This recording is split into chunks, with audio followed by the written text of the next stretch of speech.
Welcome back to The Extract. I'm Kyle Meyer, and next to me is one of the meanest, most evil, hurtful people that I've ever met in the wine business. You're talking about my brother. Wait, you're not Jim? Okay, we got the nice one. Ladies and gentlemen, Bob Varner. Bob, say hello. Hi, nice to be here.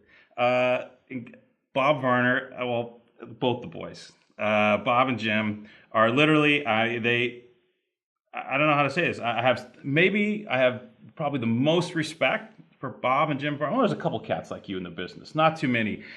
Most respect for these guys, maybe than anybody else in the damn wine business.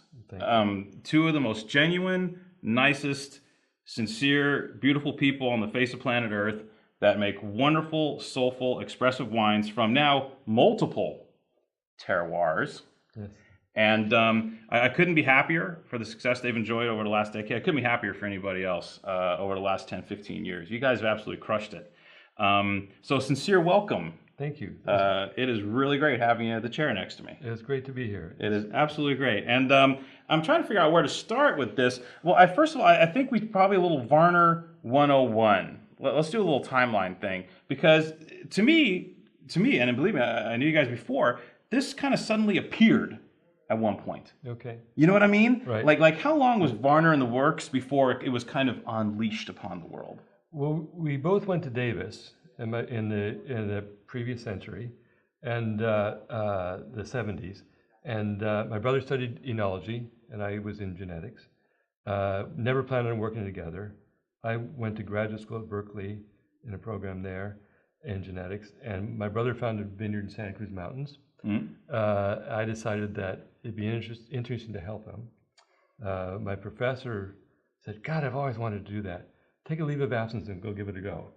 And you're always welcome back here, but you got to try it because academic world is all consuming. So I gave it a try, and I really liked it. And my brother and I decided, we were young enough, we just decided, okay, here's a place we're going to plant a vineyard. And then we decided we need to make a living at it. So we realized fairly soon that you don't get grapes for a few years. So we did other things. In the wine business, we helped other wineries in the area, planted a few vineyards, imported wine from France for a while. Mm-hmm.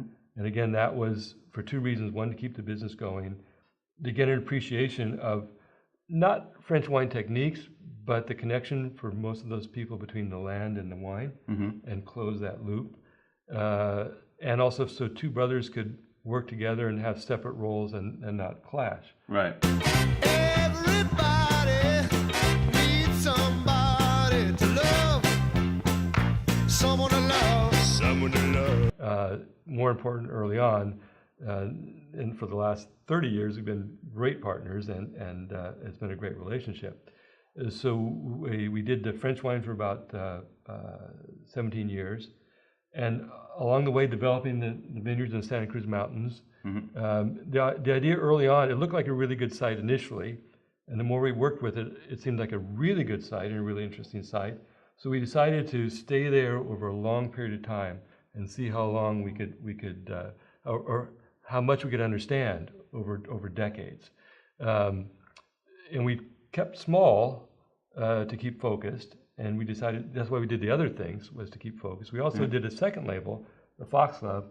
Started out as just sourcing some extra wine from our friends and wineries in the region, and at one point we decided that we wanted a steady supply, and it became, where do we want to, by choice, find grapes that would fit the style that we wanted, which was, at that time, an oak Chardonnay. Yeah. It was, I think, one of the first. It appealed to us mostly because it was, I think, the appropriate interpretation of those grapes, where it was not oak by choice because of the components of what the vineyards were giving us, rather than by some stylistic interpretation. And so that grew into Fox Love Chardonnay, which was successful enough. It kept us able to focus on the Santa Cruz Mountain Vineyard, and we added some Zinfandel and Cabernet from Paso Robles. And that kept us going for quite a while. We ended up selling the French wine portfolio to simplify life and focus on the California wines. And then just recently, we're at an age where we still want to be creative, and we're fortunate enough to have been successful that we have a chance to make only the wines we want to make. Yeah. And we don't need outside investors. We can do Yeah. it all exactly how we want. And the region that appealed to us was Santa Barbara, and more specifically Los Alamos. Partly because it's quite different in structure than Santa Cruz Mountains, but also there's some interesting components, and we thought there was a interpretation that we could make that was both true to the appellation and different than others. Right. And that's really the story behind the wines, and that only took about 35 years. Right. I was gonna say. No, because the whole was like, at some point it was like Varner, like it just kind of suddenly appeared. It took us a long. But it was like, what? Was it a decade before you released any wine? Were you It was 15 years. 15 years before you released a bottle of wine. Yeah. That's amazing. Yeah. Nobody. Do you know anybody that? We just took it step by step. We just decided to take our time. I mean, you make it sound matter of fact, but it's actually on the outside kind of crazy. But you had these different properties, you had these different ventures in place to allow you to get to that point where when you did unleash Varner upon the world, it was like, ha cha cha cha. Well, of course, at that time, it was kind of crazy to be in the Santa Cruz Mountains. Well, no, I was going to get to that. I mean, first of all, your brother had the bright idea of like picking out vineyards in Santa Cruz Mountains, when nobody at that point in time, gave two rats about the Santa Cruz Mountains. So when you're in your mid-20s, if something looks good, you go for it. And you don't pay attention to the prestige of the region or anything like that. Okay, right. So we just went for it. Yeah. It's interesting. So, for example, the first vineyards we planted were on own roots, because we were told better wine but more risk. Right. Well, at that age, you're You're immortal. Right now, I feel like I can take on the whole empire myself. We're better than that. Right. And so we did. And then right after that, or several years after that, phylloxera hit Napa Valley. Perfect. So we said, what have we done? So the next block we planted in own roots, and the next couple of blocks. But now we're back to own roots. I know I'm not invincible. I'm old enough, it won't be my problem. Right. So I'll take That's the most again. evil thing I think I've ever heard you say. No, just kidding. But realistically, the vineyard's isolated. Yeah. We have our own tractor equipment, our own people, and we're not bringing in soil from other vineyards. And the unrooted stuff's doing great right now, right? It's great for a couple of reasons. You can get physiological ripeness at slightly lower sugar, and also it seems to tolerate a heat wave at harvest better. Oh, really? And I don't know exactly why, but my theory is that no matter how during the heat wave, a vine is trying to keep up its water status by pulling up water from the roots. Yeah. And no matter how compatible the rootstock is, at the graft union, there's some impediment to water transport.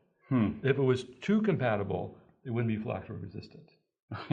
And if it's too much not like vinifera, it wouldn't be graftable. Yeah. So you're looking for that balance, and I think there might be some constriction. But it certainly tolerates the heat wave better, and you get same level of ripeness at slightly lower sugars, which is always a benefit. Right. So you're working with two of the kind of like Tony, kind of in and groovy wine growing areas right now for Chardonnay and Pinot Noir. To you, what are some of the differences between the Santa Cruz Mountain area and the Los Alamos area, this area, Santa Rita Hills adjacent, if you will? I think it's the phenolic and acid structure, where Santa Cruz Mountains has this depth of structure that's unique to the appellation, and more phenolic driven, even in Chardonnay, whereas Santa Barbara seems like structure is more acid driven and a little more delicate phenolics, at least for Chardonnay and Cabernet, Pinot Noir, excuse me, and so that means a different winemaking technique to try to express that. And my philosophy is always less is more. Right. A vine can make more interesting natural balance and complexity and concentration than the few tricks I can do in the winery. Yeah. So appreciate the complexity of living things and nature, and go with that. Yeah. Let it flow. So the wines in the Santa Barbara County appellation are made differently than the stuff up in Santa Cruz Mountain. Exactly. Like less oak, right? You were talking about less oak, or less oak, and larger format. There's some barrel aging, but larger format barrels, and that's just matching the container to what the composition of the grapes. So what's going on down the line? So you got this project, you got Santa Barbara going, Santa Cruz is in full mode, Fox Club's in full mode. So is it a little more focus on Santa Barbara moving forward? Is it like a Now remember our time frame. It's pretty slow. Yeah, no, I know. I know you guys are in no rush. We're in no rush. So we got let's track the next 15. Exactly. What I really like to do, I'm very happy with the first vintages of the Santa Barbara wines. Yeah. But have a few vintages of experience, you can fine tune it. So the next few years will really be fine tuning the Santa Barbara, understanding Los Alamos, and understanding the structure even more, and taking it just a little bit farther. Yeah. And that's on the radar right now. Right. And then the more you're in the area, more other opportunities come around. But the nice part is that being down there, we've made some really nice friendships with some other wineries in the area. Yeah. And it's an interesting time in California, Chardonnay and Pinot Noir, where there is a pretty good spirit of cooperation. Yeah, everyone's kind of hanging out together and openly discussing sites and things. And someone who's been in the business quite a while, and it's nice to have that new energy and the exploration. Yeah. Because even though you've been in a while, you're still learning. Still learning. Yeah. What's we got 1 minute left. What have you learned most recently about your Santa Cruz Mountain vineyards? Any surprise in last year there? I wouldn't say a surprise, other than an increased appreciation of how over time the site dominates. Yeah. I realize that it dominates clone, it even dominates canopy management. When you get some really nice old vines in a good site, what you do doesn't really matter. Site wins. Site wins. Site wins. Site won, Bob 0. Site win, Bob 0. Early on, Bob won, site won. But it's in young vines when they're not expressing the site. Yeah. What you do makes a bigger difference. Yeah. But as time goes on, the site dominates. Speaking of dominating, Bob Varner, the one and only dominator. Fabulous wine, sir. Thank you. And pleasure to hang out and talk with you today. Thank you very much. Great to be here. Cheers. Cheers.